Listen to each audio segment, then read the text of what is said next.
નમસ્કાર મિત્રો આપની સાથે હું છું પિનલગીરી ગોસ્વામી।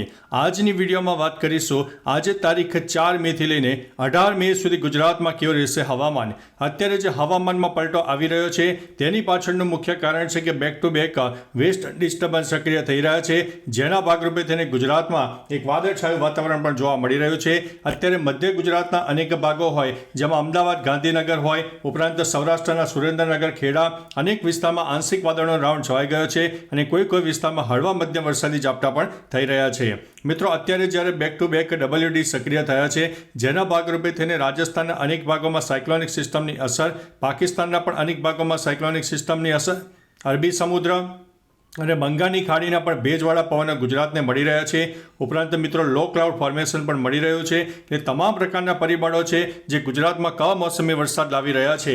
મિત્રો, આને આપણે પ્રી મોન્સૂન એક્ટિવિટીનો વરસાદ પણ કહી શકીએ છીએ, કારણ કે હવે જ્યારે ચોમાસાને લગભગ 1.5 મહિના જેવો સમયગાળો બાકી છે, ત્યારે પ્રી મોન્સૂન એક્ટિવિટીની ધીમે ધીમે શરૂઆત પણ થઈ જવા પામી છે। પરંતુ અત્યારે મિત્રો કહી શકાય કે મે મહિનામાં તો આપણે ભયંકર ગરમીનો અહેસાસ કરતા હોઈએ, પરંતુ અત્યારે વાદળછાયા વાતાવરણ છે, ગુજરાતમાં ચિંતાના સમાચાર જોવા મળી રહ્યા છે। હવે મિત્રો, વધુ વાતો નહીં કરતા તારીખ પ્રમાણે જણાવીએ તો આજે તારીખ 4 મે થઈ ગઈ છે, તો આજે ગુજરાતના અનેક ભાગોમાં વરસાદની શક્યતા વધુ રહેલી છે। મધ્ય ગુજરાત હોય, ઉત્તર ગુજરાત હોય, કચ્છના પણ અનેક ભાગોમાં જોરદાર વરસાદ થઈ શકે છે। ખાસ કરીને મિત્રો, આ ઉત્તર ગુજરાતના સાબરકાંઠા હોય, બનાસકાંઠા હોય, ઉપરાંત મહેસાણા, અરવલ્લીના પણ કોઈ વિસ્તારમાં વરસાદની શક્યતા વધુ છે।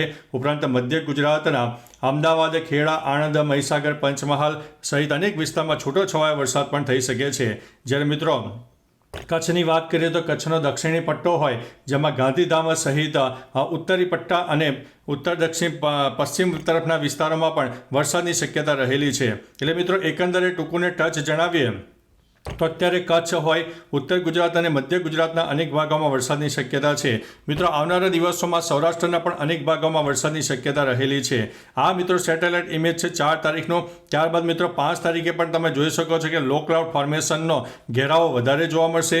ગુજરાતમાં જાણે કે એક સાર્વત્રિક વરસાદનો માહોલ સર્જાશે તેવું પણ વાતાવરણ જોવા મળી શકે છે। ખાસ કરીને રાજસ્થાનના દક્ષિણી પટ્ટા હોય, ઉત્તર ગુજરાત હોય, કચ્છના પણ અનેક ભાગોમાં વાદળછાયું વાતાવરણ હોય, ગુજરાતનો પૂર્વ તરફનો વિસ્તાર હોય, દક્ષિણ ગુજરાતના પણ અનેક ભાગોમાં વરસાદની શક્યતા રહેલી છે।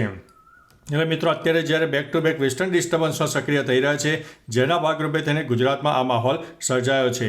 હવે મિત્રો 6 તારીખનો સેટેલાઇટ ઇમેજ તમે જોઈ શકો છો કે સૌરાષ્ટ્રમાં 6 તારીખની આસપાસ વધુ વરસાદની શક્યતા રહેલી છે, જેમાં ઉત્તર ગુજરાત હોય, કચ્છ હોય, ઉપરાંત મધ્ય ગુજરાતના પણ અનેક ભાગો, દક્ષિણ ગુજરાતના પણ અનેક ભાગોમાં વાદળછાયું વાતાવરણ જોવા મળશે।